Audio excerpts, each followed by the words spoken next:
Bueno, muy buenas tardes a todos. Es una alegría estar compartiendo hoy con todos ustedes que nos acompañan presencialmente y a todos quienes nos acompañan a la distancia virtualmente.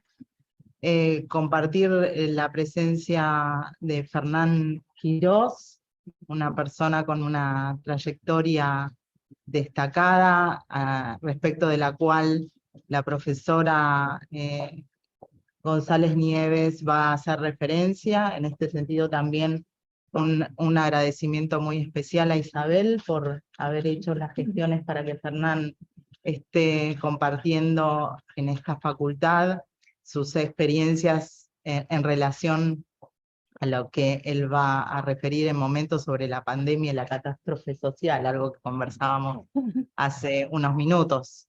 También agradecerle al profesor doctor Ricardo Rabinovich Berman por también gestionar estas actividades en la facultad tan importantes y que respecto de las cuales seguramente vamos a aprender de primera mano, ¿no? Como decimos en metodología, fuentes primarias, o sea, tener a una persona que trabajó comprometidamente durante la pandemia y que vivió la catástrofe social que vivimos todos, pero atendiendo ahí desde cerca y desde un lugar clave también institucionalmente, desde el Ministerio de Salud de la Ciudad Autónoma de Buenos Aires, así que un agradecimiento especial, es un lujo para esta facultad que hayas aceptado estar con nosotros, Fernán. Así que, bueno, gracias a todos, que disfruten y que aprendamos mucho y que también debatamos mucho en esta tarde en la facultad con Fernán. Bueno, muchas gracias, Ricardo.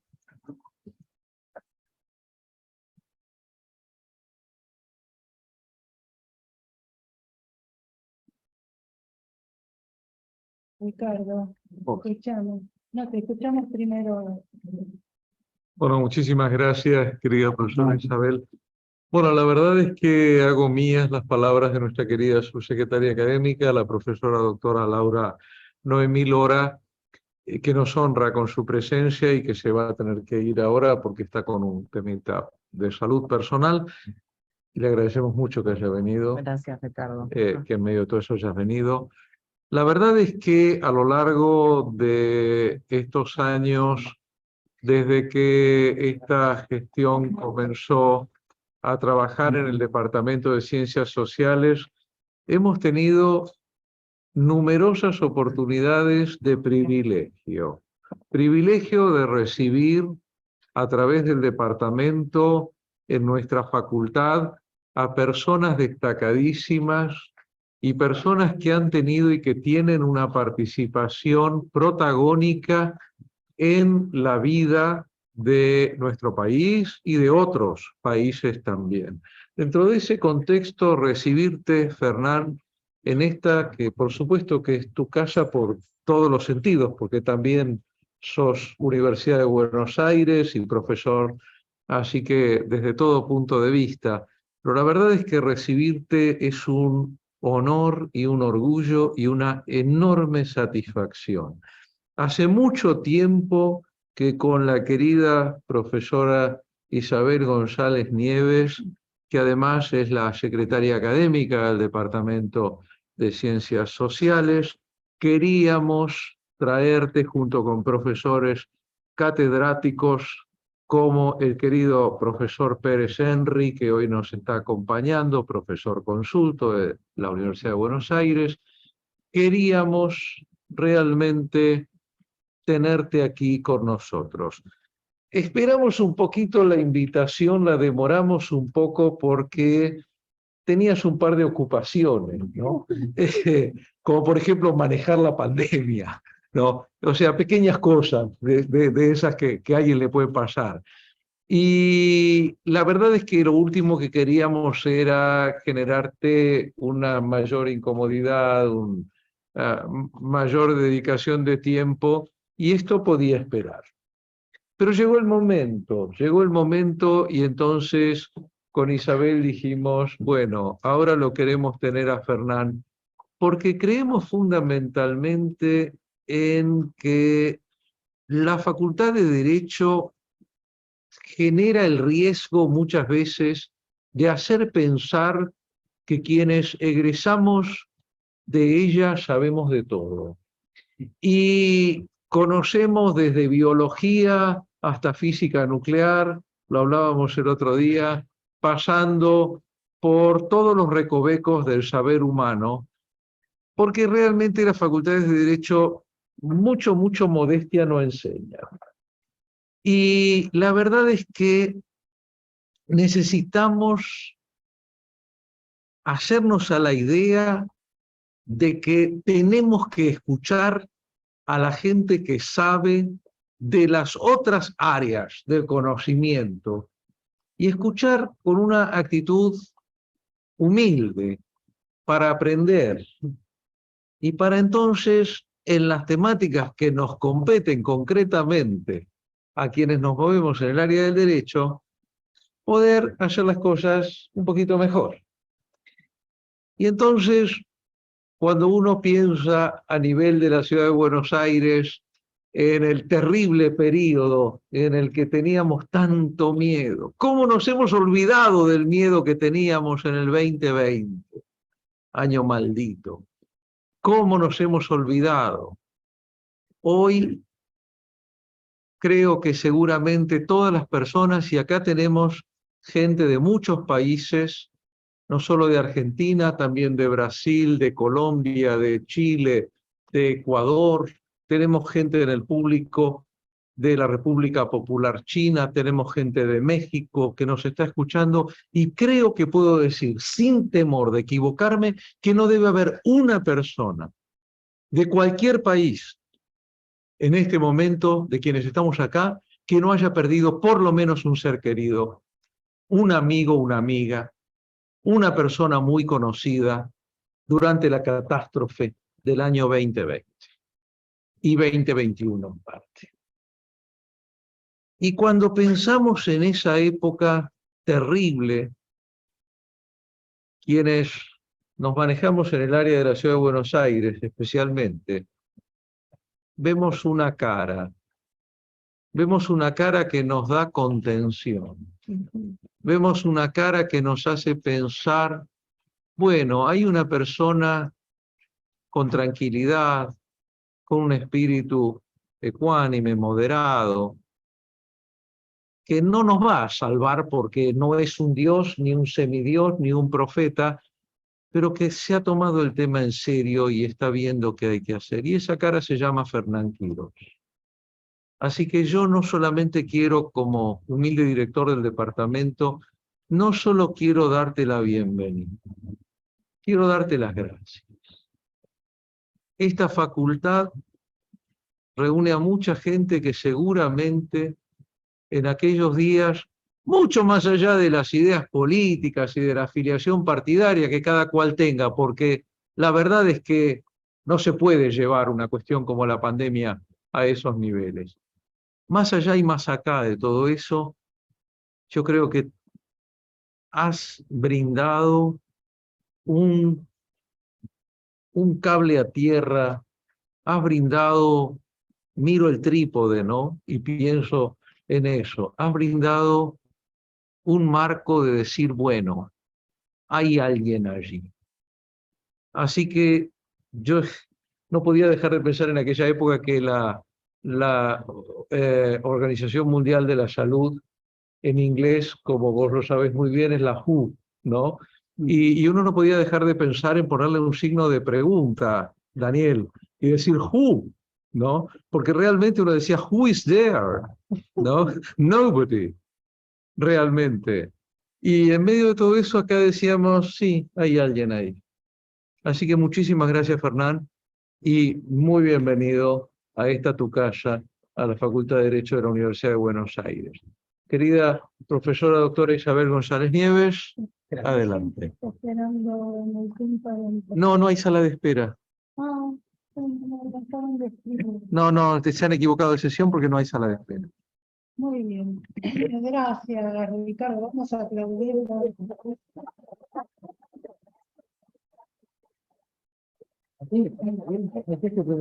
Antes de presentar al doctor Fernán Quirós, voy a leer una carta que envió la vicedecana de la Facultad de Derecho para saludar y darte la bienvenida.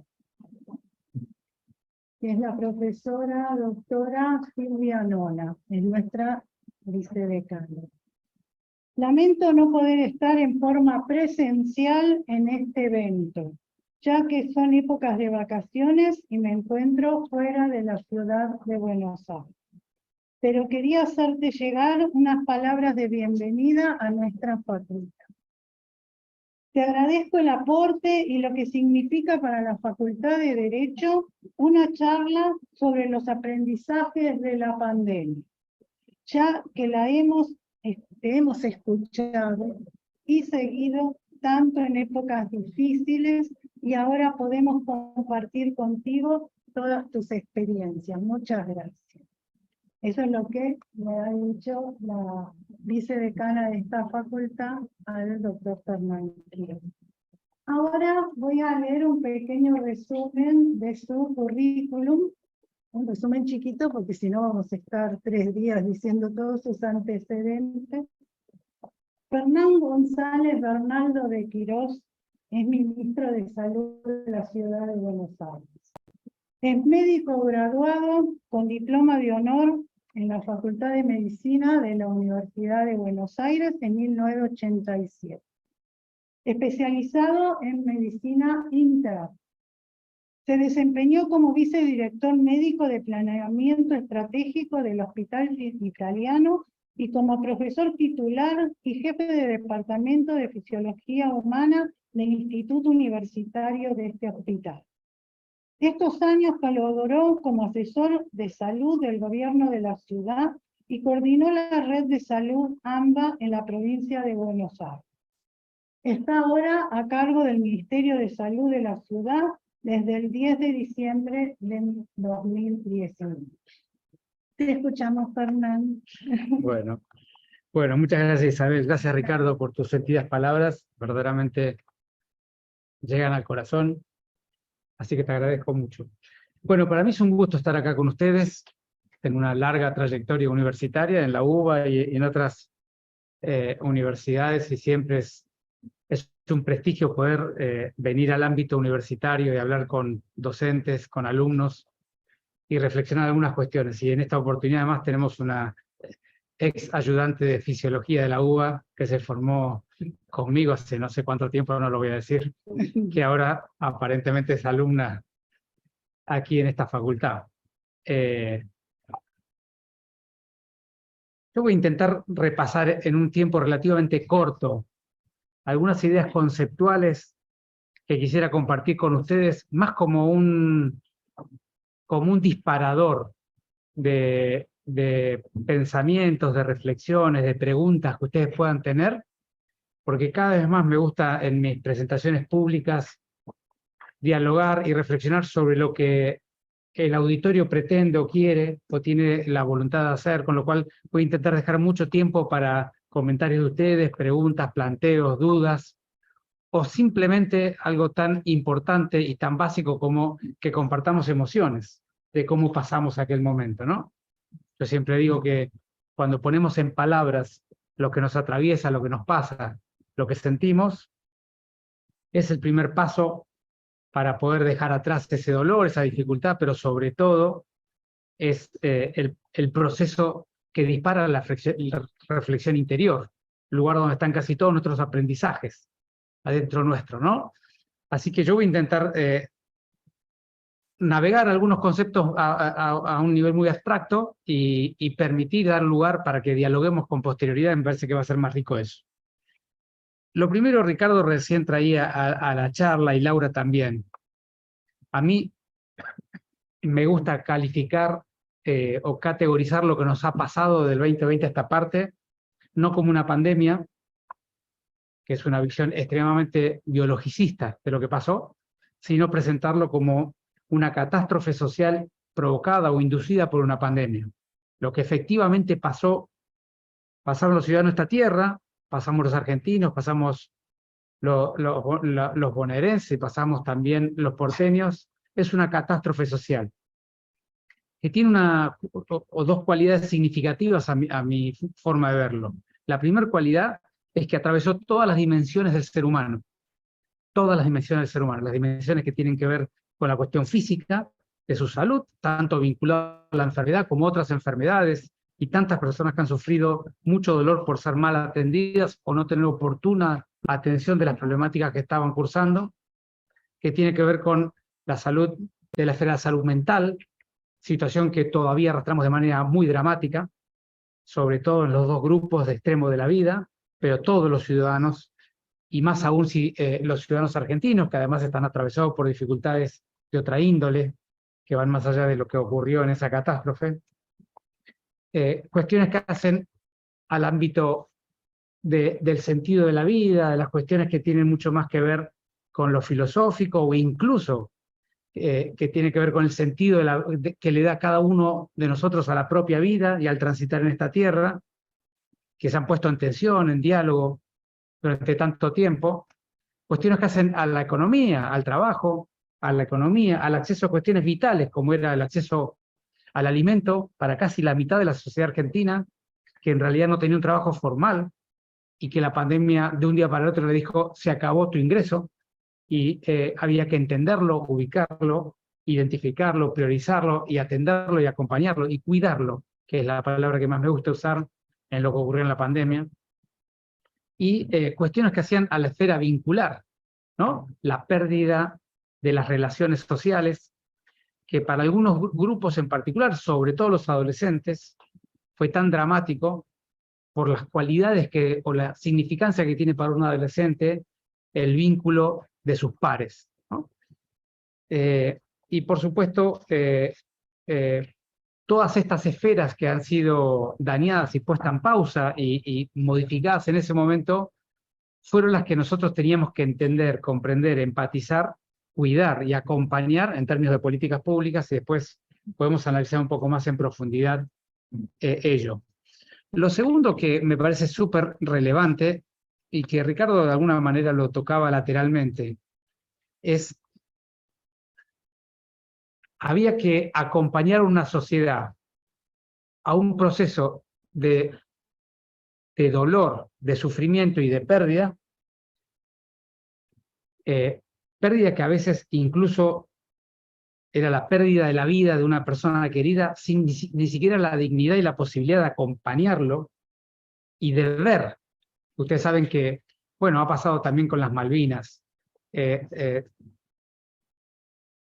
Despedir a alguien de esta tierra sin tener la posibilidad física de verlo es doblemente traumático. El proceso de acompañar y de observar con los sentidos a una persona que físicamente se está yendo de esta tierra es un proceso que ayuda de alguna manera a transitar ese momento, a hacerlo sin ni siquiera poderlo despedir y mucho menos poderlo ver antes que se vaya, deja una cicatriz mucho más profunda, mucho más dura, mucho más difícil de administrar. Entonces, toda esta situación de catástrofe social, personal y de pérdidas, en un escenario de una profunda incertidumbre, porque hay que ponerlo en el momento en que estábamos, ¿no? Como nos proponía Ricardo hace un rato, de profunda incertidumbre. Incertidumbre, primero, de lo que iba a pasar con nuestras vidas, incertidumbre de cómo iba a seguir nuestra economía, nuestra realidad personal, pero también incertidumbre sobre lo que debíamos hacer en términos de políticas públicas, porque obviamente no había ninguna experiencia previa, no había ninguna evidencia científica demasiado válida de lo que debíamos hacer en estas condiciones, porque era un virus no conocido, con una forma de transmisión no conocida. De hecho, se terminó de confirmar la forma de transmisión del virus casi 6 meses después de la primera gran ola de la Argentina. Recién empezamos a entender que la transmisión no era por las gotitas de flu, estas gotitas que uno suelta cuando habla, y el 1,5 metros de distancia, sino que la principal forma de transmisión era la aérea, es decir, el virus quedaba flotando en el aire, ¿no? Como otras enfermedades que se transmiten de esa manera, pero que no teníamos ninguna evidencia que eso fuera así al principio, y recién lo supimos mucho tiempo después. Entonces, la incertidumbre de cómo se transmitía la enfermedad, la incertidumbre de qué políticas públicas tenían impacto y cuáles no, la incertidumbre y el desconocimiento sobre el impacto negativo de las políticas públicas, después lo fuimos aprendiendo. el daño social por el encierro, el daño económico por el encierro, el daño a las personas mayores por el encierro, el daño a los niños por la falta de socialización y de participación en la escuela. Fueron cosas que se fueron conociendo con el paso del tiempo, pero nosotros teníamos que tomar decisiones antes de ese conocimiento. Y entonces, yo diría, así en términos muy genéricos, para cerrar este segundo punto, lo que aprendimos allí, yo había tenido la oportunidad ya de leer bastante al respecto, en un ámbito del conocimiento que a mí me tenía bastante enfocado, es cómo se gestionan cuestiones que hacen al comportamiento humano en escenarios de incertidumbre, entre comillas, de sistemas caóticos, donde vos no sabés muy bien, frente a un estímulo que le das al sistema, qué comportamiento el sistema tiene y por lo tanto qué impacto. Si las relaciones causa-efecto no son lineales y tampoco son proporcionales, sino que vos tomás una decisión y ocurre algo que no tiene mucha, o ese algo que ocurre, ese efecto, es variable según un conjunto de dimensiones que vos no podés medir. Lo que se llama la teoría de la complejidad, no sé si alguien ha tenido oportunidad de leer, pero los invito a que lean porque seguramente los va a ayudar también en la carrera de ustedes a entender algunos fenómenos sociales. Bueno, allí verdaderamente hubo que trabajar muchísimo sobre ello, entender que el fenómeno tayloriano de causa-efecto lineal en estas pandemias no tiene una aplicación muy significativa y que los fenómenos tienen más que ver con la teoría de la complejidad o del caos y por lo tanto los instrumentos y las herramientas para tomar decisiones, los instrumentos y las herramientas para juntar, recopilar datos de la realidad y las herramientas de análisis de esos datos son diferentes a las que habitualmente nos enseña la estadística, nos enseña la epidemiología clásica y nos enseñan los formatos de pensamiento positivista que solemos tener en la sociedad y particularmente que tenemos en el ámbito de la biología y de la salud. La tercera, después por supuesto estas cosas, los que quieran discutir algo en particular podemos profundizar.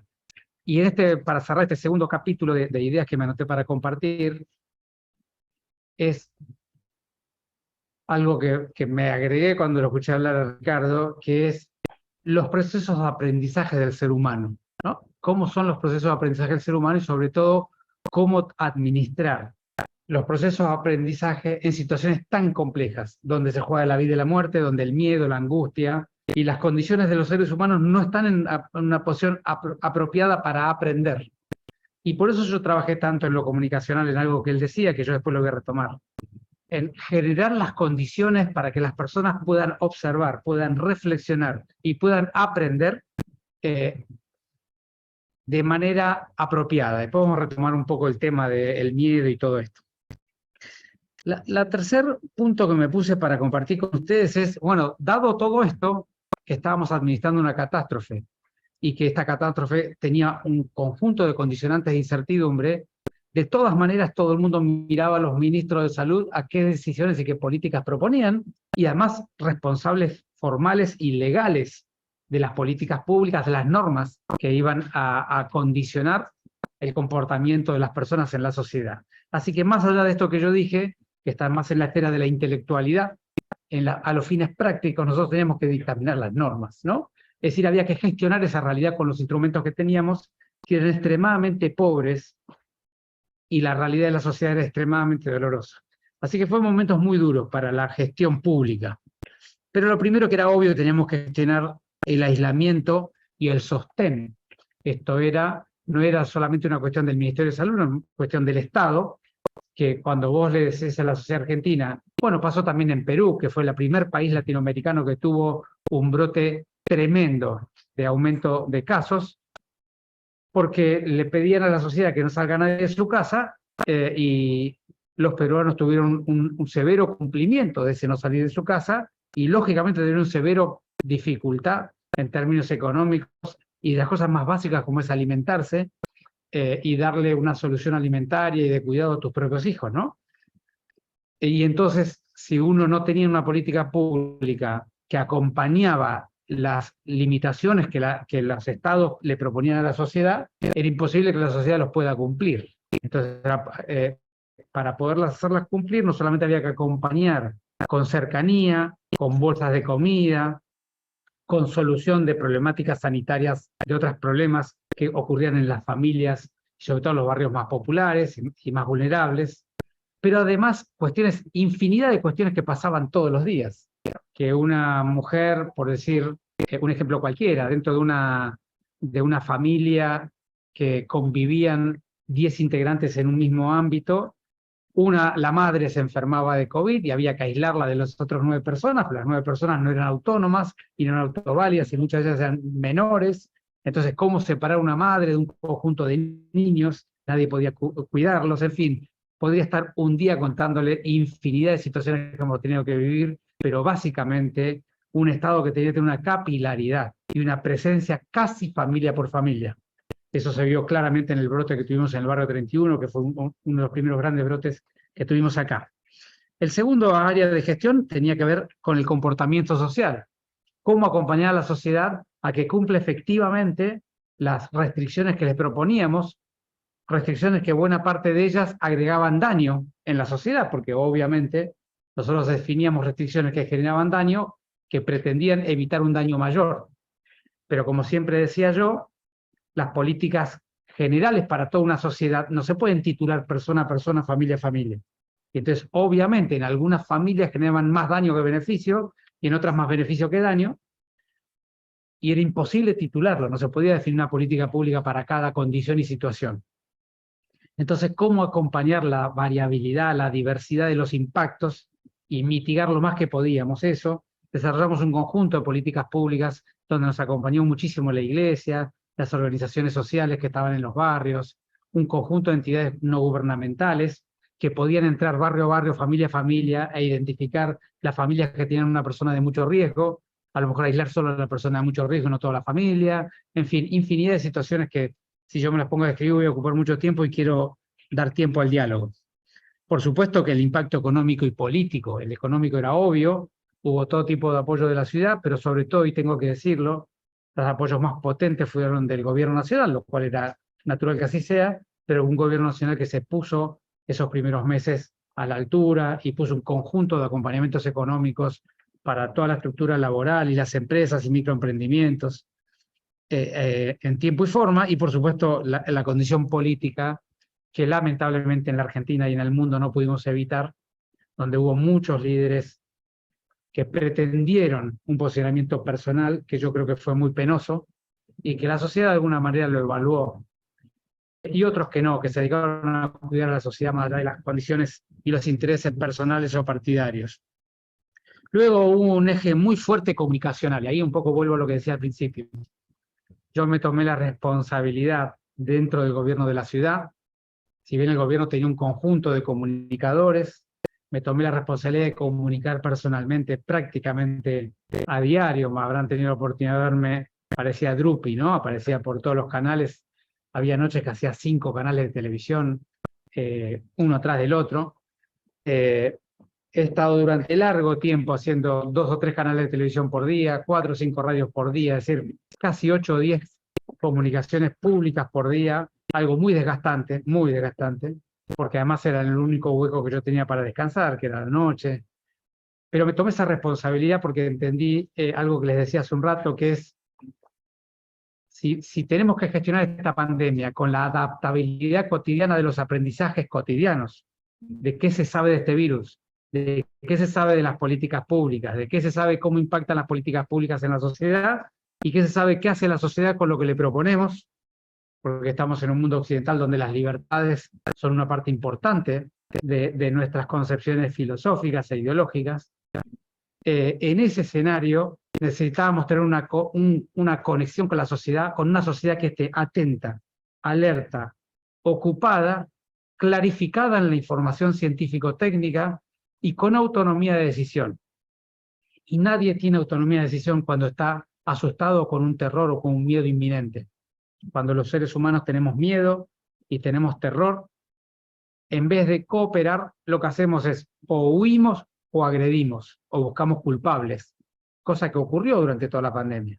Entonces, para evitar huir, agredir o buscar culpables, que es lo que hace cualquier animal cuando lo amenazás, y tener personas que estén claras, que sepan las consecuencias de los actos, que sepan los actos que pueden hacer, y el impacto que eso tenía, y que puedan reflexionar y tomar una decisión individual, y no porque pongamos un policía en cada esquina, porque no los teníamos para hacerlo, era muy importante tener una sociedad con cierta paz, con cierta claridad y con un buen diagnóstico de la gravedad de lo que estábamos transitando. Y eso fue un eje muy importante en la gestión de la pandemia y que valoro que Ricardo y tanta gente me lo ponga en valor, porque fue un enorme esfuerzo, verdaderamente un enorme esfuerzo. Y luego el último eje, por obvio, el que es obvio, que todo el mundo imagina que yo voy a contar cuando voy a hablar de la pandemia, que es el sanitario. Lo que significó para la Argentina, para la ciudad y para el sistema público de la ciudad, que fue el de mi mayor responsabilidad. Fortalecerlo y ponerlo a la altura de las circunstancias fue un enorme esfuerzo, de una enorme cantidad de gente del gobierno, en mi gobierno en particular, de lo que yo puedo contar, pero seguramente en todos los gobiernos estuvimos trabajando todos los días sin parar durante los primeros 5 meses, sábado, domingo, feriado, de día, de noche, no había momento, verdaderamente no hubo momento.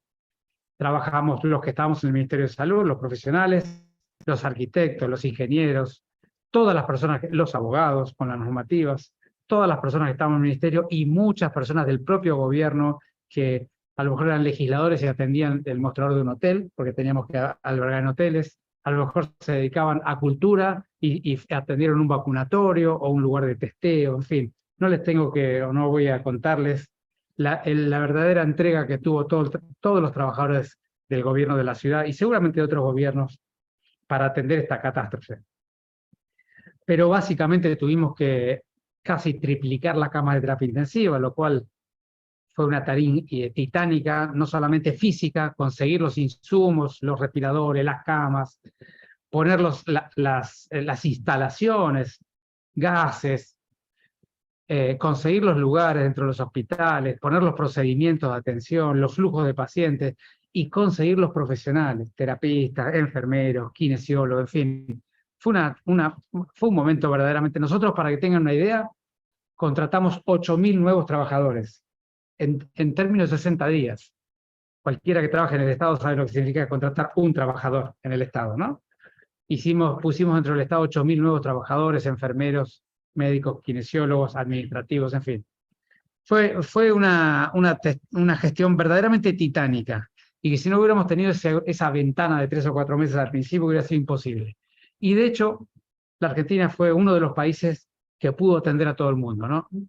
No todo el mundo fue atendido de manera apropiada y oportuna, porque hay que decir que los sistemas estuvieron muy estresados, no en todas partes de la Argentina, no todo el mundo, no en todo momento, pero tenemos que decir que nadie quedó fuera de un hospital, nadie quedó fuera de una guardia, nadie quedó sin atención con oxígeno, situación que en algún momento de la pandemia teníamos dudas si el oxígeno que se fabricaba en la Argentina iba a alcanzar. Verdaderamente fue un momento muy crítico, durante 2 meses, donde teníamos incluso dudas si el oxígeno que nos proveían las empresas iba a alcanzar. Verdaderamente fue un momento muy particular.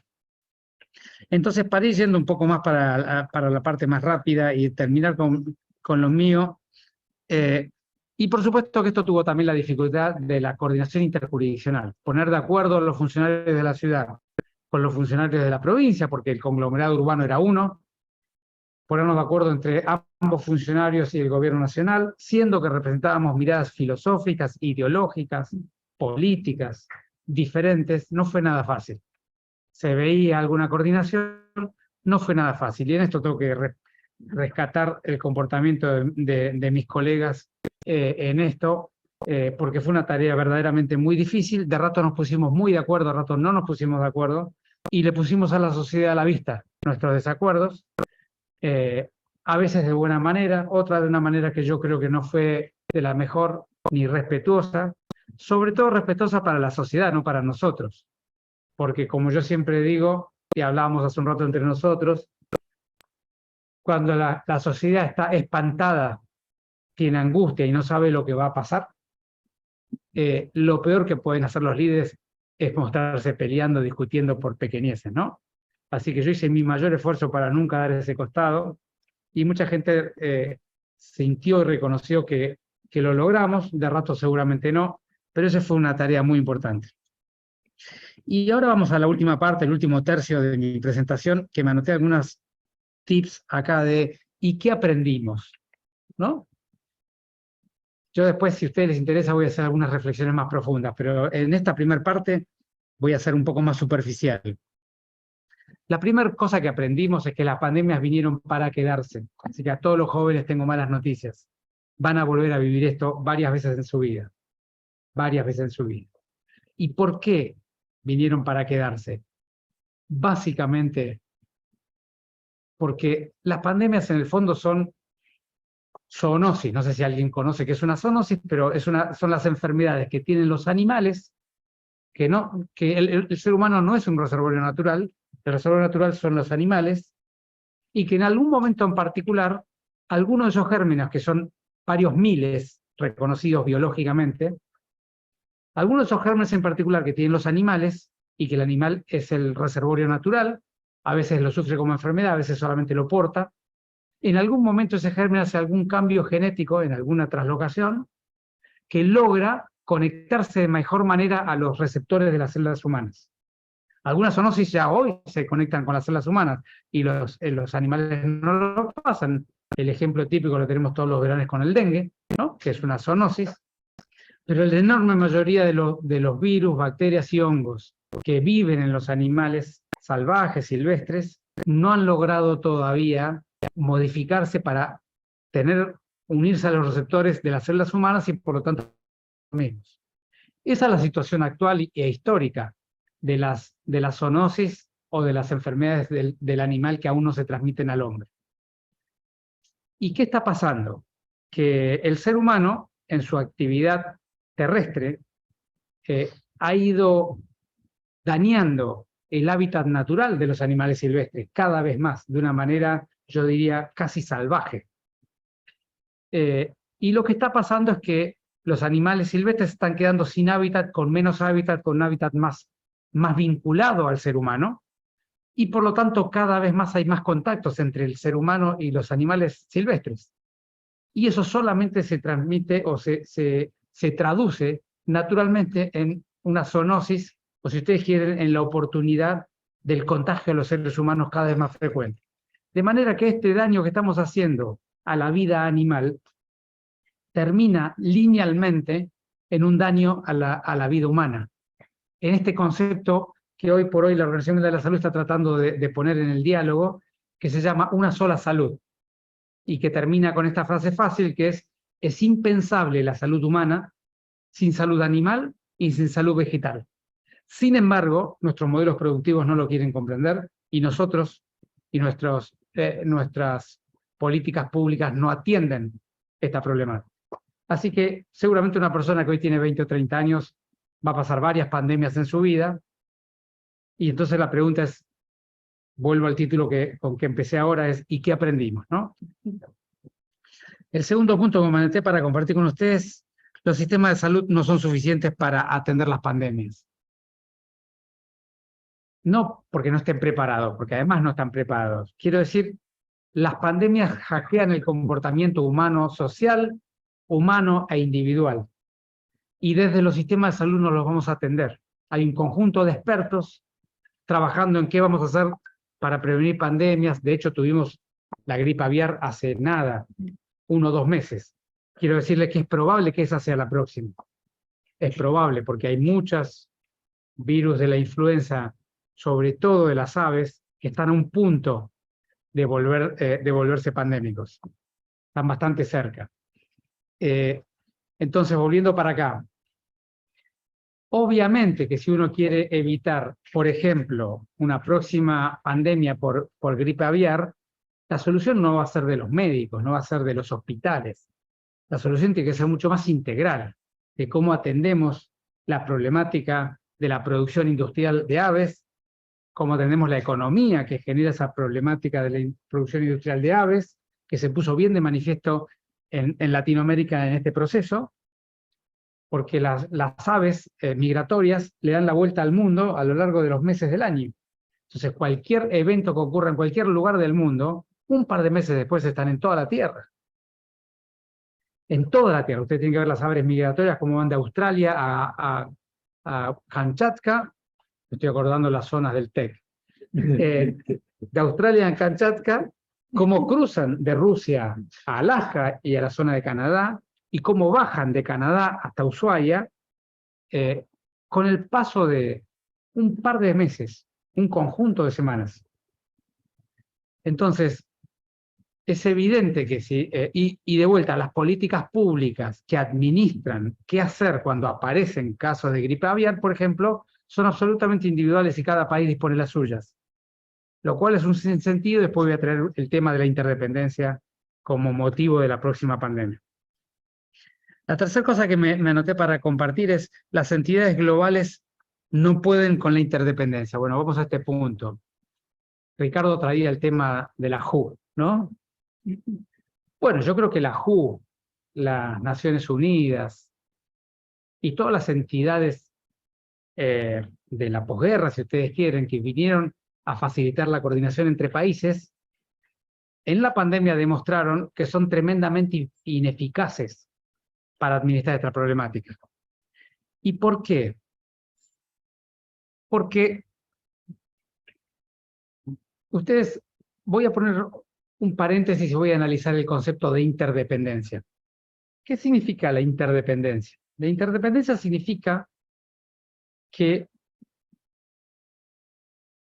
a diferencia de la independencia, como son todos los países, y a diferencia de la independencia, la autonomía y la libertad que tenemos los ciudadanos, sobre todo en Occidente, de decidir nuestros actos cotidianos, en tanto y en cuanto no pongan en riesgo a otros ciudadanos, la interdependencia supone que no hay ninguna manera de que vos puedas tener éxito o puedas sobrevivir o puedas administrar con buen resultado tu realidad si no es a través de otro que decide libremente. De eso se trata la interdependencia. Y en realidad el ejemplo más fácil de interdependencia es el calentamiento global, ¿no? Todo, digamos, tenemos una problemática que nos va a dañar severamente el futuro de todos nosotros. Sin embargo, cada país se asume que tiene libertad para decidir qué va a hacer, no importa que dañe al conjunto. Entonces tenemos un modelo de independencia de países y tenemos problemáticas que requieren una interpretación de que los países no son independientes para algunas cuestiones. Por ejemplo, para el cuidado del planeta. Por ejemplo, para la atención de una pandemia. La independencia de los países hace que el cuidado de estas problemáticas que son universales sea inapropiado. Y las entidades que intentan coordinar las independencias, obviamente, no lo resuelven porque siguen con la lógica de que cada país es independiente. Y esto después llevado adentro de un territorio, lo vamos a administrar o a analizar con la situación del comportamiento ciudadano. Después lo voy a traer si puedo y si me acuerdo antes que terminemos estos puntos. Pero entonces, tenemos países independientes y tenemos una problemática que requiere entender que los países no son independientes para algunas cuestiones, sobre todo para estas en particular. Y por eso es que el globo está cada vez más cálido y por eso es que no logramos mitigar ni reparar la problemática del daño global, porque los modelos gubernamentales, políticos, geopolíticos, están mal diseñados para esta problemática.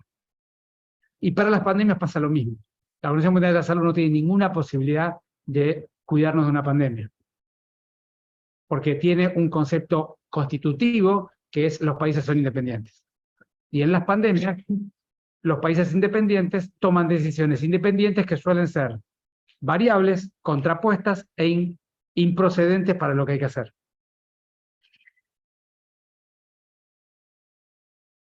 El otro aspecto que me anoté es las asimetrías geopolíticas juegan un rol fundamental.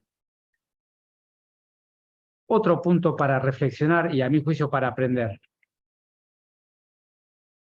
Y esto me lo enseñó una vez mi maestro, que yo me quejaba de algunas cuestiones que pasaban en las Naciones Unidas, ¿no? Estábamos hablando de política y yo me quejaba de algunas cuestiones de las Naciones Unidas y él me dijo una frase que me quedó grabada en el alma, que es: Fernán, no te equivoques, se llaman Naciones Unidas, no Naciones Iguales. Si tuvieran un mecanismo de respeto igualitario, se llamarían Naciones Iguales, pero se llaman unidas, ¿no? Y la verdad es que las Naciones Unidas son una organización que tiene jerarquías. De hecho, ya tiene jerarquías de gente que veta y gente que no veta. ¿A dónde quiero ir con este punto? Que la interdependencia debiera asumir que en tanto somos iguales porque somos sujetos dignos de vivir y con libertades y derechos iguales, los países en la atención de una pandemia, países interdependientes, los instrumentos que tienen que tener tienen que ser de igualdad. Y lo que vimos es todo lo contrario. Vimos países que se sobreestoquearon de tecnología, que incluso a algunos aviones que pasaban por su territorio los bloqueaban en la circulación y le retiraban la tecnología que iba para países más necesitados, que usaron protecciones personales, elementos esenciales, absolutamente de una manera sobrenecesaria, que finalmente además tuvieron que donarlo al final, porque no sabían qué hacer con ellos. Cuando ya no lo necesitaron, los donaron. Pasó lo mismo con las vacunas. Hubo gente en el mundo que se vacunó 4, 5, 6 veces, algunas de ellas unos de nosotros, y hubo gente en el mundo que no pudo nunca aplicarse la primera vacuna. Y cuando pasa eso, lo que ocurre es que el virus va corriendo por los lugares más fáciles, es como el agua, va corriendo por las rendijas que quedan. Entonces no es un tema solo de equidad y yo diría de ética social. Es un problema de interés concreto del control de la pandemia. La pandemia o el virus fue mutando a sus versiones más novedosas y más contagiosas, y por lo tanto se sostuvo mucho más tiempo de lo que debería o lo que suponíamos al principio, básicamente por esta problemática.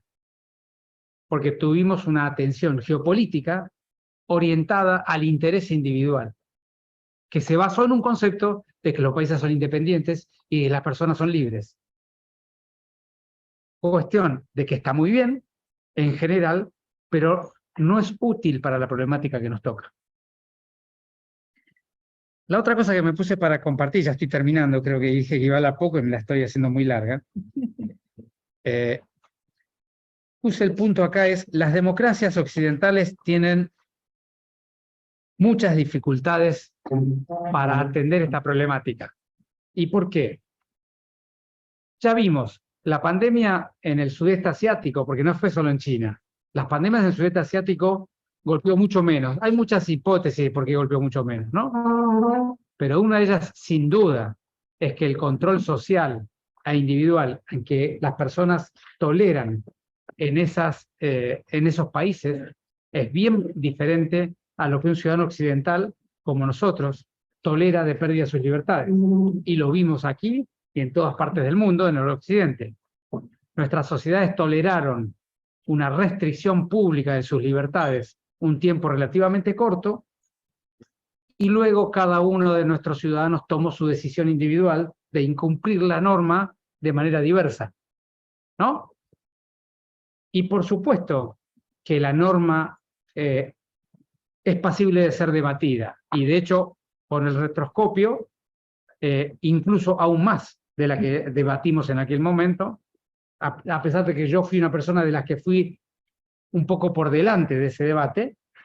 Si pusiera a discutir ahora con la evidencia actual, incluso podría debatir un poco más profundamente.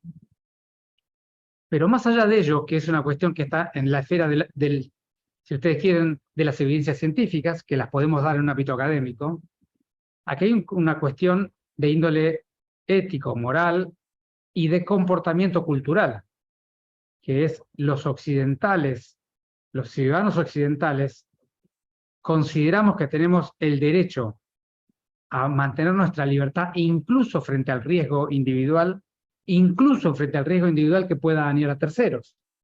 Y eso es algo que lo llevamos de alguna manera en nuestro código genético. En ese escenario, donde naturalmente dentro de una misma sociedad somos interdependientes, porque si yo no me cuidaba, ponía en riesgo a mi familia, si yo ponía en riesgo a mi familia ponía en riesgo a las personas que se vinculaban con mi familia, y así sucesivamente. Es decir, que alguien se ponía en riesgo sin saber por qué se ponía en riesgo, pero había sido por una decisión individual de otra persona, que no había tenido posibilidad de compartirla con uno. Entonces esa interdependencia social que tienen estas pandemias, estas enfermedades, naturalmente nos ponen un desafío extraordinario en nuestras culturas. Y de hecho se vio. Los países que peor les fue en la pandemia fuimos los occidentales. Se vio. Y sobre todo los que peor les fuimos los occidentales más empobrecidos. ¿Por qué? Porque vivimos hacinados, porque tenemos que trabajar en peores condiciones, porque tuvimos menos acceso a las condiciones de protección, porque tuvimos menos acceso a la economía que nos cuide mientras no trabajábamos, en fin. Por eso cuando la gente compara país con país, yo siempre digo, no comparemos peras con manzanas porque no es así. Y por último, para cerrar, esperen que no me acuerdo ni lo que anoté. Para cerrar, desde mi mirada, y esto es opinable, como casi todo lo que dije, hicimos un muy mal proceso de reflexión sobre lo que nos pasó. ¿Por qué? Porque se politizó y se geopolitizó el resultado y el dolor social y el daño social que sufrió toda la Tierra, porque cada funcionario intentó sacar alguna ventaja personal y nos perdimos la hermosa oportunidad después de un gran dolor, como hacemos todos nosotros en lo individual, después de un gran dolor tratar de aprender, nos perdimos una hermosa oportunidad para hacer una reflexión profunda de las cuestiones verdaderamente trascendentes, de lo que ocurrió, de cómo nos comportamos, de cuánto de lo que ocurrió y nos comportamos significó el daño, y por lo tanto cómo prepararnos para mitigar el próximo de manera más apropiada.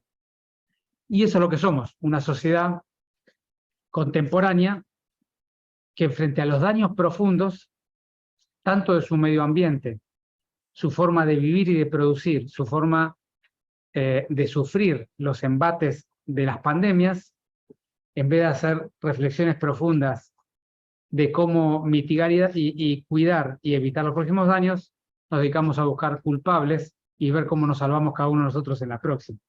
Eso es un poco lo que quería compartir con ustedes y abro un poco al debate y al diálogo. Gracias.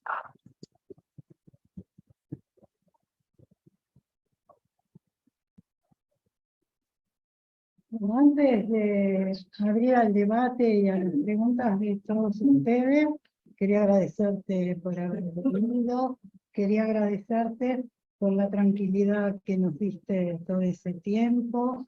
Yo lo consultaba permanentemente, ¿te acordás, Román? Cuando volvíamos, porque los alumnos me preguntaban, ¿cuándo van a permitir que volvían al colegio, no volvían a la universidad? Y siempre el doctor Germán tuvo una respuesta, un tiempo para decírmelo, para que lo transmitiera. Creo que hiciste un papel muy importante, un papel de tranquilidad, un papel de conocimiento, de no soberbia frente a la situación, que muchas veces, a veces cuando tenemos un cargo público, nos sentimos inconscientemente superiores. ¿Cómo vos venciste toda esa situación frente al éxito de tu trabajo, ¿no? Frente a todos los demás? Así que bueno, quiero agradecerte que hayas venido. Y ahora también quiero compartirte que los alumnos de análisis económico y financiero, que son de mi cátedra, van a hacer un trabajo práctico sobre todo lo que vos hablaste. Así que, sí, van a tener que trabajar sobre todo lo que habló el doctor Fernán, porque justamente tocaste muchos temas que nosotros analizamos en el curso, lo de las Naciones Unidas, sobre los derechos humanos, dónde empieza la libertad de uno y termina la del otro, ¿no? Cómo muchas veces nosotros decimos que la economía parte de la libertad y la sociología de la limitación de la libertad. Y esos cuestionamientos, sobre todo, si era obligatorio no vacunarse, que vos lo planteaste, ¿por qué en el calendario de vacunación a los niños no los dejan ir al colegio si no se vacunan? ¿Y por qué todos nosotros podíamos elegir vacunarnos o no frente al riesgo de los niños. Así que bueno, agradecerte toda tu gestión, que no solo fue valorada acá, sino en muchos lugares del mundo. Yo te comentaba que yo estaba con mi hermana fuera del país y estábamos en la Embajada de Israel, y había personas que decían: el doctor Fernán Quirós maneja muy bien la pandemia, y recién habíamos empezado, ¿no? Y bueno, que para nosotras era un orgullo. Así que bueno, voy a abrir el debate. Sí, Ricardo, ¿querés decir? ¿Puedo? Sí. No, bueno, ante todo agradecerte porque realmente, no importa, lo que te vean a vos. Agradecerte porque la verdad es que no solamente fue buenísima tu exposición, sino que fui anotando preguntas y luego me las fuiste respondiendo todas. O sea, perdí el tiempo anotando preguntas, porque todas las preguntas que iba anotando luego me las respondía. Yo simplemente, digamos, te voy a hacer una pregunta que es un poco retórica en base, creo, a lo que dijiste sobre la parte del final. Pero, ¿te parece entonces que habría que replantearnos a la luz de esto que ha sucedido y que, como decías recién, es muy posible que vuelva a suceder de otras maneras? ¿Te parece que habría que replantearnos la idea de la soberanía nacional como la venimos sosteniendo y comenzar a pensar más bien en una idea de integración mayor entre los países y de rescindir en alguna medida en beneficio de los pueblos, que en última instancia, ¿de qué beneficio se trata? ¿Del de los países o del de los pueblos que en ellos habitan? Si habría que rescindir un poco la idea de soberanía nacional en aras de una idea de mayor protección integral de las mujeres y los hombres que habitan en nuestros países. Bueno, traes un planteo profundamente, yo diría, casi filosófico, ¿no? De cómo los seres humanos nos vamos a comportar en el mundo. Si yo te dijera, si tuviéramos la oportunidad al día de hoy de construir el mundo, ¿no? Y poner algunas reglas básicas, porque hoy, dado como está, lo que voy a decir parece una utopía.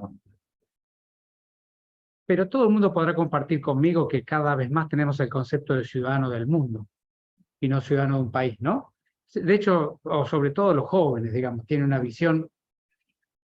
Entonces, si yo tuviera que, hipotéticamente, hiciéramos un presupuesto en base cero, ya que estamos hablando, ¿no? De la construcción de la Tierra y sus reglas, yo diría, si quisiéramos tener países, hay cuestiones que son de índole del país y cuestiones que son de índole supranacional.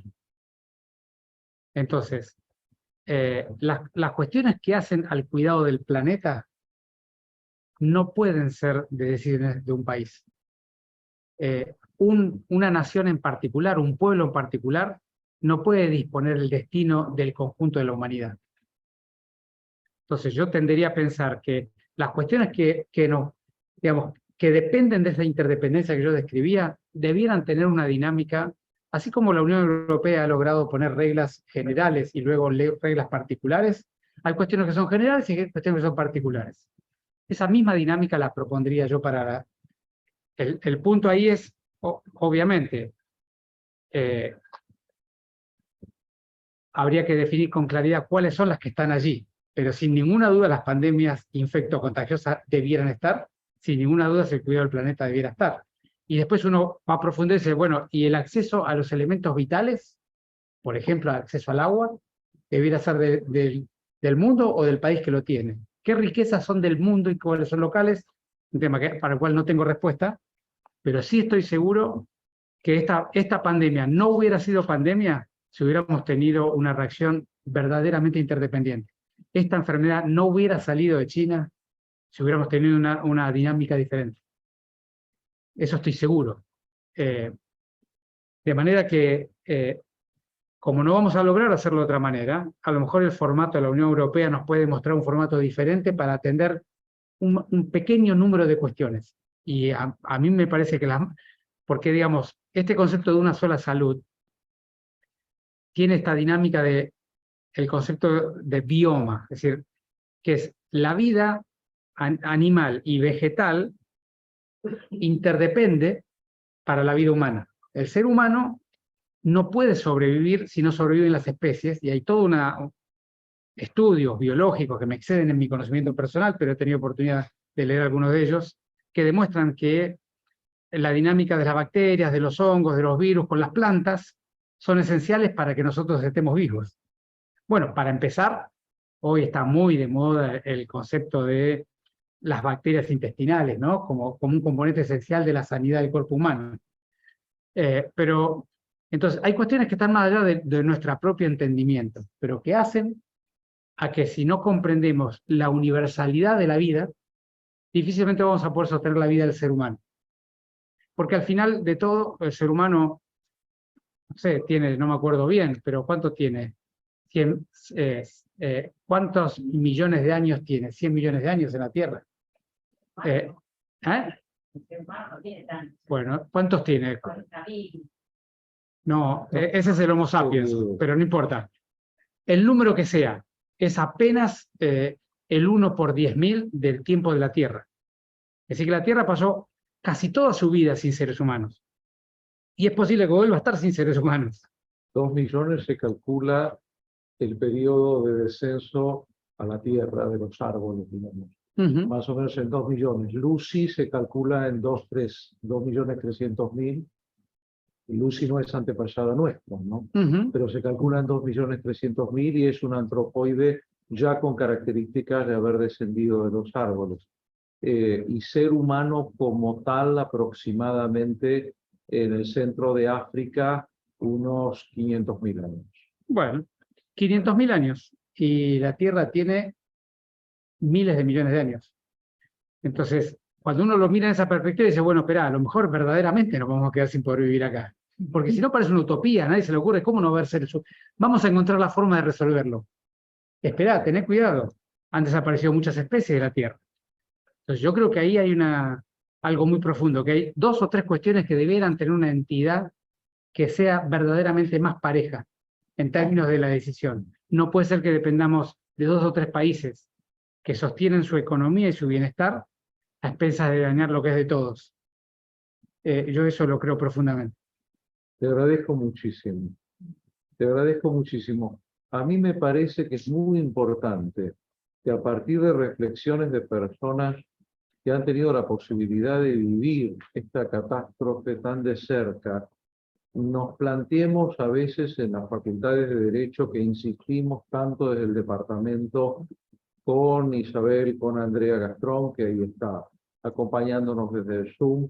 Hemos insistido tantas veces en que las facultades de Derecho tienen que ser usinas de pensamiento crítico y creativo, no aprendizaje memorístico de normas vigentes para repetirlas y reiterarlas, porque la sociedad necesita cambiar, no reiterarse.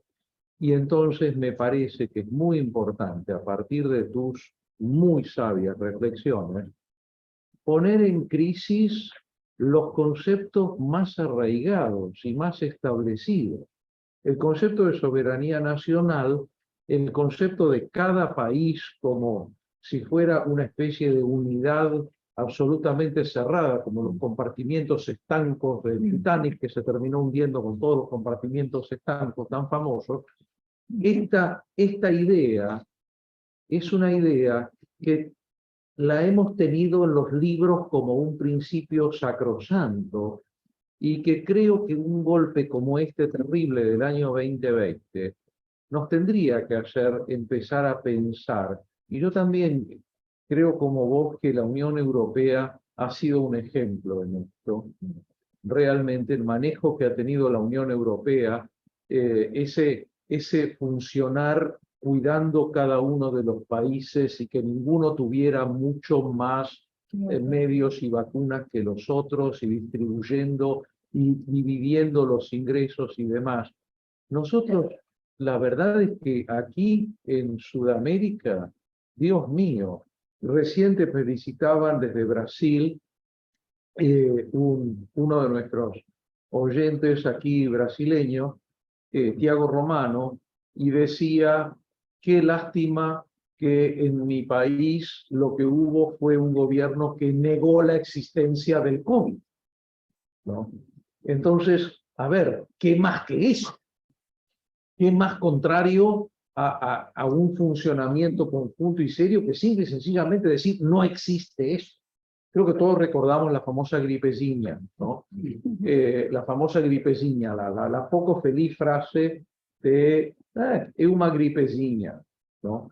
Entonces, realmente, creo que tus reflexiones en ese sentido, a mí me preocupa mucho esto de que vos decías recién de que esto vuelve. Y sabés, hoy tuvimos un encuentro, te contaba, en la Academia Nacional de Medicina, que bastantes personas que están acá asistieron, donde planteábamos, por ejemplo, el cine y la televisión, las series de televisión, nos están insistiendo desde hace unos años en mostrarnos escenarios de ficción futura, de nuevas pandemias, pero contra las que no haya vacuna. Vos sabés que yo vengo sosteniendo que las vacunas salvaron a los derechos humanos. Por todo lo que vos dijiste recién. Las vacunas no solo me parece que nos salvaron del COVID, salvaron a los derechos humanos. Porque el desastre en el que estábamos entrando a nivel mundial, ese cuadro que vos planteabas recién maravillosamente, aviones secuestrados, ¿te acordás que el avión argentino que fue a China a buscar no dijo el itinerario? ¿Te acordás que no se dijo el itinerario? El vuelo de Aerolíneas Argentinas para buscar las vacunas a China fue con un a Rusia fue con un itinerario secreto. O sea, aterrizabas en un aeropuerto y te embargaban la carga que llevabas para salvar vidas de otro país. Y hubo varios casos, incluso casos en los que le embargaron a Francia, por ejemplo, me acuerdo en un aterrizaje, creo que fue en Turquía, le embargaron material que llevaba. Luego, los temas terribles que se presentaron de tener que decidir a quién le ponemos el respirador, estas enfermeras que se suicidaron en Italia después de haber tenido que tomar estas decisiones de a este sí, a este no. O sea, toda la teoría de los derechos humanos entró en crisis de alguna manera. Y entonces, ¿qué vamos a hacer? ¿Muerto el perro se acabó la rabia? O sea, este COVID, gracias a Dios, parece que ya está. Pero vos estás advirtiendo, y antes del COVID hubo gente que advirtió, miren que se viene una infecto contagiosa que va a ser difícil de parar y demás, y ahora estás advirtiendo, vienen otros, y es evidente que vienen otros. Y bueno, ¿qué hacemos? Ya está, se acabó, nos ocupamos del nuevo teléfono celular y de cambiar el coche, o realmente, vos fíjate, vos estás viendo el tema del cambio climático. El otro día estaba escuchando a climatólogos europeos frente al desastre en Europa, los 52 grados de temperatura, y escuchaba a climatólogos que decían, señores, por favor, se está cerrando la ventana, se está cerrando la ventana, o tomamos la decisión hoy, o no la vamos a poder tomar nunca más. Y es un extinction event. Se acaba la humanidad. Se acaba la humanidad. No es una broma, tenemos que poner más fuerte el aire acondicionado. No, se acaba la humanidad. Pero claro, ¿qué vamos a hacer si los países más poderosos del mundo no firman los acuerdos? O sea, ¿qué hacemos? ¿Nos reunimos con Uruguay, con Brasil, firmamos un acuerdo? Si los Estados Unidos y China no firman, si Rusia no firma, ¿de qué nos sirve? O sea, creo que tenemos que replantearlo. Te agradezco muchísimo porque nos dejás pensando. Las facultades no tienen que ser centros de respuestas, tienen que ser centros de preguntas. Yo quería hacer Viva Paulo Freire. Antes que abramos, antes que empezara la pandemia se hablaba mucho de la presión de los adultos mayores, sobre todo en Europa y todo eso. Todo ese impacto que tuvo la pandemia sobre los adultos mayores, ¿tú qué opinas de eso y qué consecuencias tuvo de todos esos abuelitos que murieron de esa falta de atención, de la elección de una persona más joven o una más vieja. ¿Qué problemas éticos genera todo eso? Y problemas económicos también, porque sostener a la tercera edad era sumamente caro para los países. Sí, digamos que los dos grupos más vulnerables fueron los adultos mayores y los niños. Los niños por el estadio de neurodesarrollo que tenían y las dificultades que tuvieron para formarlo, ¿no? Y de hecho hoy todavía ves niños que quedaron con severos trastornos de la salud mental, y luego el suicidio adolescente, ¿no? Digamos, el suicidio adolescente en el mundo duplicó la tasa, y en Argentina algunos datos indican que se triplicó el suicidio adolescente. Así que los adolescentes en algún punto se les ha exagerado esa sensación que hay en esa etapa de la vida de pérdida de sentido de la vida. Y en los adultos mayores ha sido dramático en términos de salud mental. Es decir, hay adultos mayores que todavía tienen miedo de salir. Otros que han perdido, por supuesto, familiares. Pero en general las estadísticas de la ciudad indicaban que el 60% de los adultos mayores habían quedado con daños de la salud mental. Es decir, que es una pandemia de una penetrancia enorme, de diferentes grados. Pero obviamente fueron los más dañinos. Bueno, vamos a abrir las preguntas entonces, sí. De todo lo que hablaste respecto de las políticas públicas, ¿cuál es el punto que vos dirías que tenemos más flojo para afrontar la próxima pandemia? Yo te diría, hay puntos que son conceptuales y otros son operativos, pero voy por el conceptual.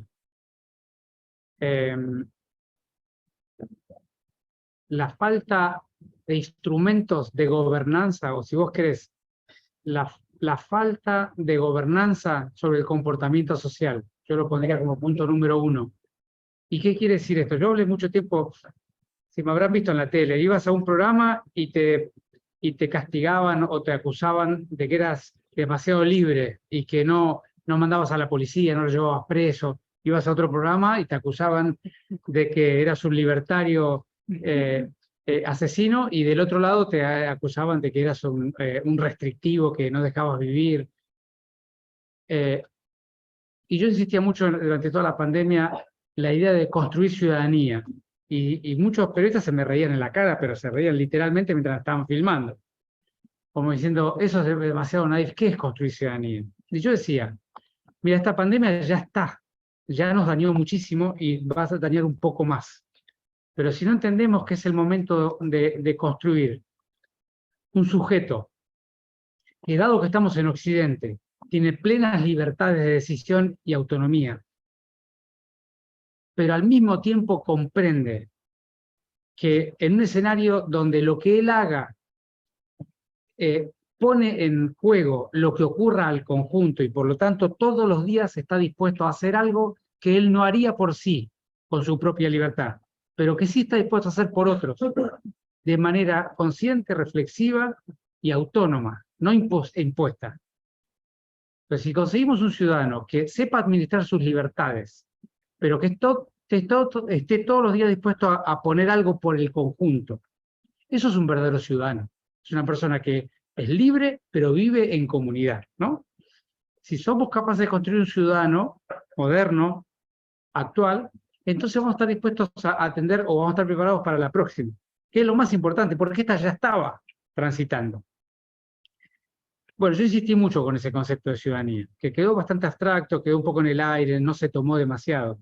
Pero yo creo profundamente que ahí está el problema. No está el problema ni en el conocimiento técnico, ni en los líderes de turno, ni las políticas públicas, en la cantidad de policía que tenés, ni el comportamiento cultural del latino y el argentino en particular, que es un latino muy particular, sino que está sobre todo en la capacidad de acuerdo. ¿Viste cómo pasa a veces que ves en Japón que hay un terremoto tremendo y se pone uno atrás del otro despacito, espera que pase el primero, después el segundo, y van saliendo del edificio en un orden? Bueno, eso es un ciudadano. Está bien, un ciudadano que tiene una cultura, que tiene una metodología, que tiene una formación, pero es un ciudadano al final. Yo creo que el mayor problema que tenemos es que tenemos ciudadanos muy incompletos y por lo tanto líderes muy incompletos porque son parte de esos ciudadanos, ¿no es cierto? Y yo creo que eso es un flor de problema, porque la próxima, y vos fíjate que está pasando ahora, la tasa de vacunación infantil del calendario escolar bajó 20 puntos. Solíamos estar en el 90% de los niños vacunados, hoy estamos en 70, 75, y no hay campaña que logre vacunar a más gente. La tasa de vacunación de la gripe este año estuvo 15 puntos debajo del histórico. Es decir, que somos una sociedad libre, autónoma, con decisiones individuales, que le cuesta comprender que esas individuales están dentro de un contexto, que es una comunidad. Y entonces la próxima pandemia, ¿qué va a pasar? Que las reacciones negativas, o como decía hace un rato él, de invisibilización del problema, o de negación del problema, van a ser más intensas que las que tuvimos en esta oportunidad. Y por lo tanto vamos a atender la próxima pandemia probablemente en peores condiciones que la previa. Eso es lo que yo creo que va a pasar. ¿Por qué? Porque no hicimos ningún proceso reflexivo. ¿Y cuáles son, a mi juicio, 3 dimensiones? Esto lo charlaba mucho con mi hermana, que además estuvo aquí dando una charla hace poco. Lo charlaba con ella, todavía estaba la pandemia circulando, yo hablaba con ella, ella estaba allá en Francia, yo estaba acá, y razonábamos lo siguiente juntos. Hay al menos 3 dimensiones del ser humano que a mi juicio debiéramos poner en crisis, y por lo tanto una reflexión interior muy profunda. La primera es la dimensión de nosotros con nosotros mismos. ¿Qué quiere decir esto? La pandemia nos demostró que casi todo lo que priorizábamos en nuestra vida era poco importante. Y lo más importante que teníamos en la vida no lo estábamos priorizando, porque en el fondo, cuando nos encerramos todos, lo que más sufríamos era lo obvio, lo cotidiano, lo que todos teníamos y ninguno valorábamos, ¿no? La autonomía para salir de tu casa, ir a ver tu familia, ir a ver la gente que querías, tirarte al sol en la plaza. Todavía recuerdo la imagen de esa señora que tuvimos que llevar con una policía, ¿no? Las cosas del cotidiano, tus vínculos, tu malla social, es el 80% de tu felicidad. Sin embargo, pasamos el 95% del tiempo discutiendo y preocupados por cosas que no están en ese cotidiano, están en otro lugar.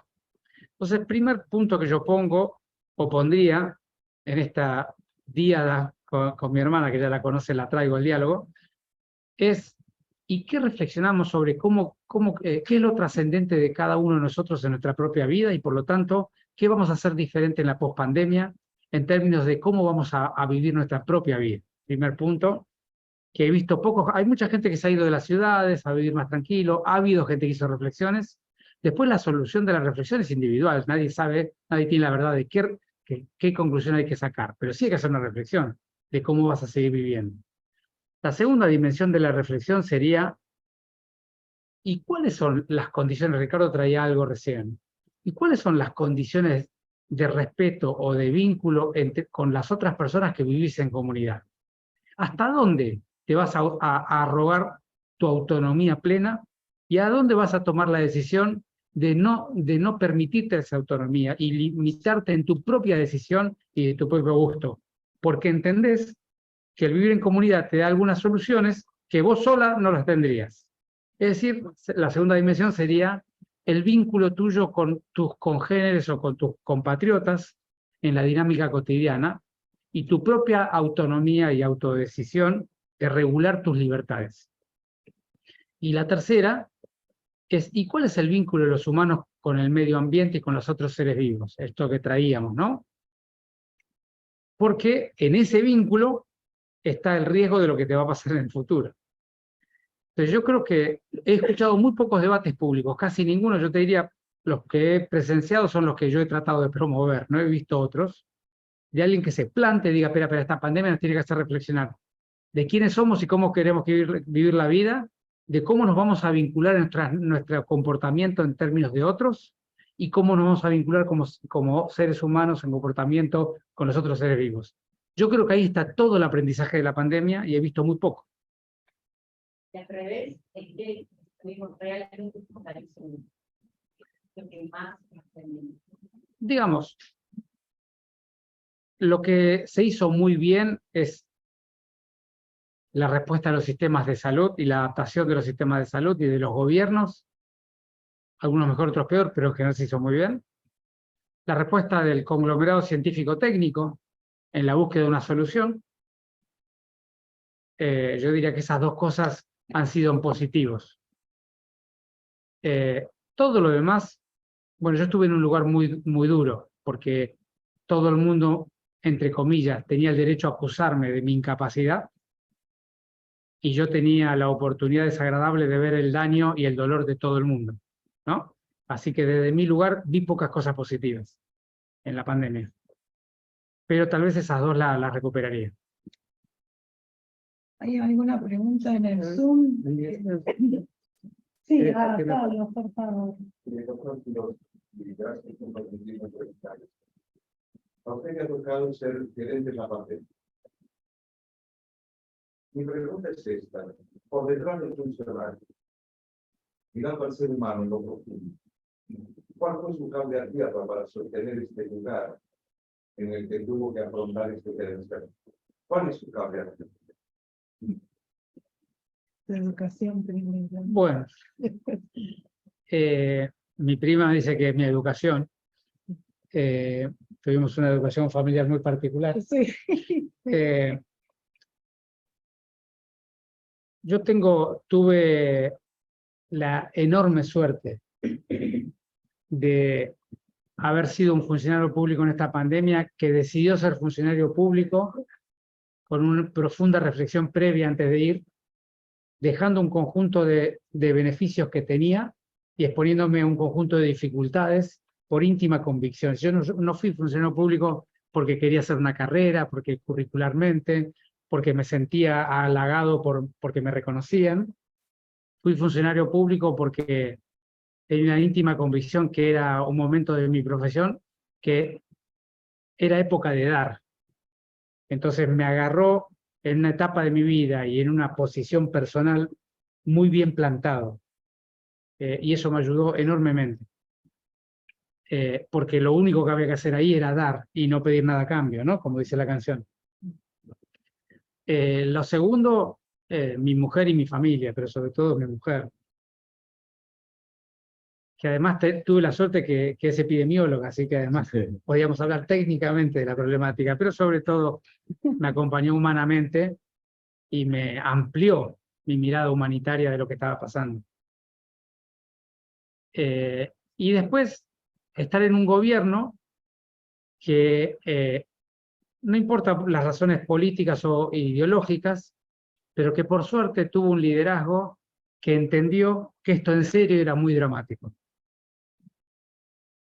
Y que valoraba, yo diría así, la gestión pública basada en datos y en evidencia. Con lo cual, la opinión del ministro de Salud es una opinión significativa. Esos tres componentes, te diría, para mí fueron esenciales. Y, digamos, cable a tierra como cable a tierra, un lugar donde te angustias, un lugar donde dejás y bajás la angustia, no sé identificar. Pero estos fueron los pilares donde me apoyé. No sé identificar un cable a tierra verdadero. Mi mayor cable a tierra habitualmente es hacer deporte y no podía correr, porque yo mismo no me dejaba, porque la norma no estaba permitida. Así que no tuve un verdadero cable a tierra. Pasé momentos muy duros de mi vida. Y como todo momento duro de una persona que tiende a reflexionar, fueron momentos de mucho aprendizaje también. En la dinámica de la teoría de la complejidad, esto que yo hablaba al principio, la teoría de los sistemas complejos, que son bien diferentes al formato occidental de aprendizaje, es un formato que tiene más que ver con la cultura más oriental. Los eventos cotidianos que tienden a sacudir tu vida, en términos de una tríada que yo siempre decía en público, que es el pensar, el sentir y el hacer, no sé si me han escuchado hablar sobre eso. Los elementos cotidianos que te desacomodan la dinámica de lo que vos pensás, de las emociones y lo que vos sentís, y de lo que finalmente haces o podés hacer en tu realidad cotidiana, cuando esos tres patitos, digo yo, se desalinean, vos perdés mucha capacidad de tolerar la angustia y la dificultad. Yo he podido mantener esos tres patitos muy alineados toda la pandemia. Y entonces he llevado bastante bien las situaciones dolorosas y de angustia, pero pasé los peores momentos de mi vida. No tuve un cable a tierra muy claro. Una última pregunta, doctor Iván. Bueno, doctor, como le dije hace un ratito, yo trabajo en perinatal y una cosa que me genera angustia de la pandemia es que yo trabajo mucho los efectos del estrés, los embarazos en las generaciones, tanto en la primera generación como en la siguiente. Que esto ya hay evidencia desde la Segunda Guerra Mundial y en otros eventos catastróficos como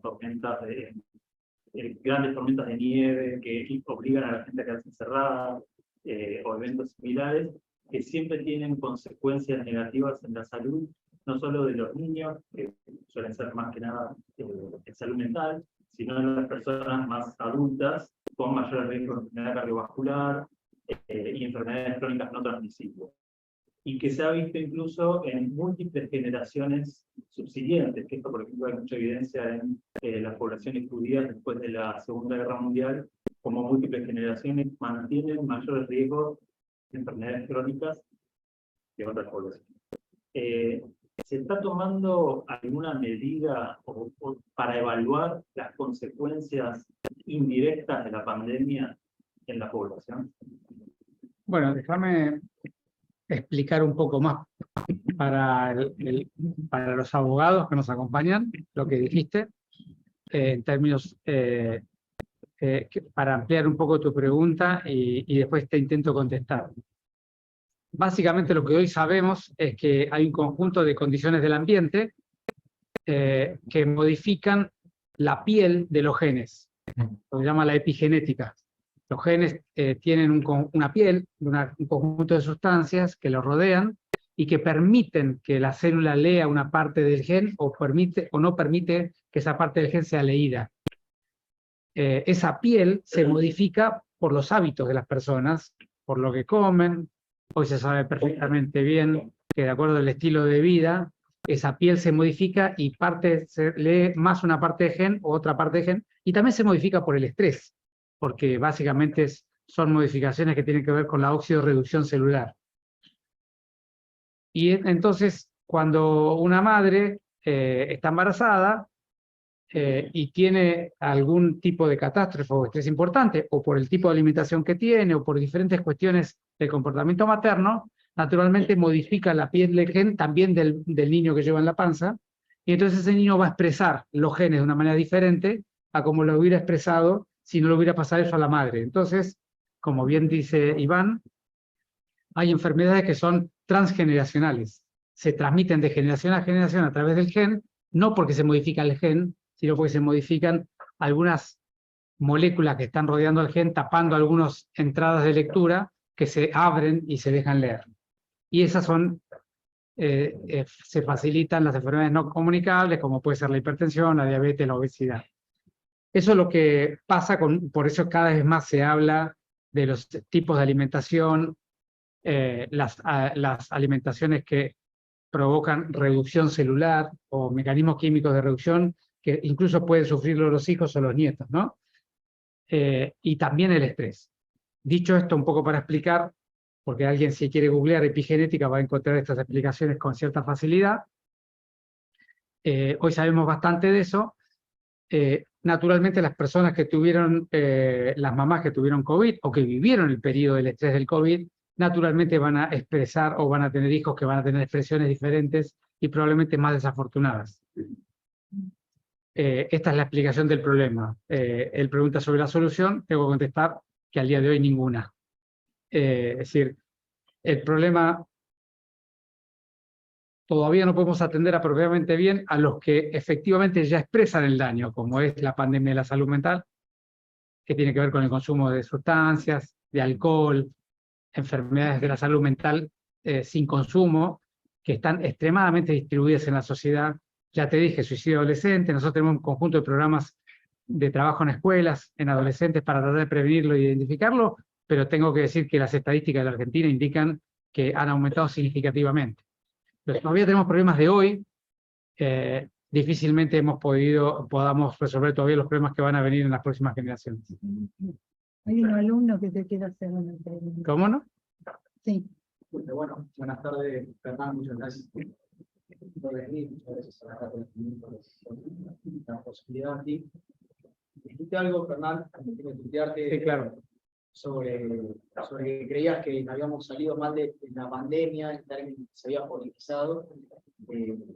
Para mí, de cara a un proceso de elección nacional que viene ahora, que nos enfrentamos como sociedad, es importante también pensar y evaluar las posibilidades que hay sobre la mesa, y yo estuve hace un tiempo la posibilidad de preguntarle a un funcionario del gobierno nacional sobre esto mismo, por la Comisión BID, por la Comisión del Ministerio de Salud, pero quiero preguntarte también, siendo ministro de Salud de Cava, de la Ciudad de Buenos Aires, ¿cómo o qué conclusión sacás de las movilizaciones que hubo anti-cuarentena o contra las medidas de salud que había en abril de 2020, ni siquiera ya más hacia adelante? Bueno, un candidato a diputado de Juntos fue parte de esa movilización. Entonces me preocupa como sociedad qué es lo que viene, digamos, no cuál sea la posición. Me interesa saber qué opina una persona como que se hizo cargo de la pandemia acá en la ciudad sobre estas expresiones que no representaron, me parece, una política de cuidado. Mira, primero tengo que decirte que expresiones de políticas de no cuidado hubo de todos los espacios políticos y de todos los gobiernos. Porque recordás particularmente la de un espacio político, que quiero decirte que hubo de todos los espacios políticos de todos los gobiernos. Es más, con el tiempo descubrimos fotos, situaciones, ¿no? Con lo cual prefiero no hablar de espacios políticos y prefiero ir al concepto de lo que vos traes, que me parece mucho más enriquecedor. Y yo soy un médico, con lo cual naturalmente tiendo a tratar tiendo a analizar el comportamiento de las personas en términos sanitarios, o si querés, del conocimiento científico-técnico que traigo, que incluye el cuidado biológico y el cuidado o el entendimiento de la psicología humana y la psicología social. Entonces, yo dije esto mismo cuando discutíamos los adolescentes que iban a las fiestas clandestinas y qué sé yo, te voy a decir lo mismo que dije en aquella oportunidad. Nunca hay que enojarse ni criticar el comportamiento de una persona que se está poniendo en riesgo así, incluso a terceros, pero se está poniendo en riesgo así, y que tiene una explicación lógica para decir por qué lo hace. Porque esos suelen ser mecanismos de defensa del yo. No son decisiones totalmente autónomas, racionales y perfectamente lógicas. Buena parte de las personas que tuvieron comportamiento indebido, en el fondo, cuando vos entras en una entrevista en profundidad con esa persona, o sobre todo si la podés analizar, te das cuenta que en el fondo es una persona que tiene un terror o un miedo tremendo a su propia muerte. Y que lo que está haciendo es proteger su propio yo. Es negar la realidad. De hecho, la negación es un mecanismo de protección del yo. Negar la realidad como mecanismo de protegerse a sí mismo porque no puede con su idea, no puede con esa idea. Entonces, visto desde ese lado, yo siempre he sido tremendamente indulgente en la comunicación pública. Y siempre dije, hay que respetar a toda persona que quiere expresarse públicamente, a un sentido o en cualquier otro sentido. Defendí siempre las manifestaciones públicas como una manifestación verdaderamente de la expresión de la libertad occidental y de la capacidad y el derecho que tenemos todos a expresar nuestro repudio o nuestra convicción de que algo está mal, pero siempre al mismo tiempo pedí que lo hagan tomando distancia y con los cuidados sanitarios correspondientes. Eso es lo que yo expliqué en público. Las manifestaciones gobernadas por el sindicalismo, las manifestaciones gobernadas por personas libres y sin partido político, las manifestaciones gobernadas por los espacios políticos de diferentes ámbitos. Siempre dije lo mismo y nunca, revisar todas mis declaraciones, va a estar una vida revisándolas porque fueron muchas, pero revisar todas mis declaraciones vas a encontrar siempre en mi misma posición. Es, a ver, primero, no culpabilizo a la víctima. Si los adolescentes se están encontrando en una fiesta clandestina, la culpa no es de los padres y de los adolescentes. Entendamos que los adolescentes están expresando algo que no estamos comprendiendo bien. Dialoguemos con ellos y recomendémosle que socialicen de manera más cuidada, pero no le prohibamos socializar. Esa era mi posición, que era muy particular porque yo era el ministro de Salud que tenía que decir no, no, no. Sin embargo, no era lo que yo decía. Entonces, yo creo que más que identificarlo con un espacio político y demás, tenemos que reflexionar sobre que frente al dolor o al miedo o a la amenaza, no todos vamos a tener un comportamiento racional, porque mucha gente va a aplicar mecanismos de defensa del yo.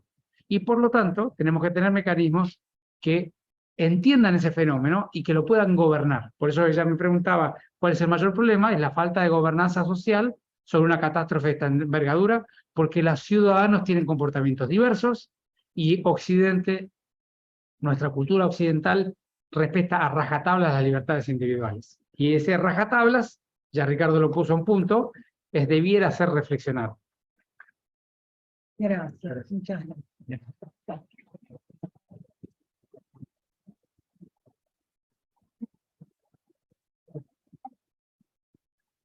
Quiero agradecerte haber venido, haber compartido conmigo este momento, con todos nosotros, y respetando las libertades individuales, están los ordenanzas esperando para el sábado. Así que muchas gracias, Fernán, por tu conocimiento. Por favor.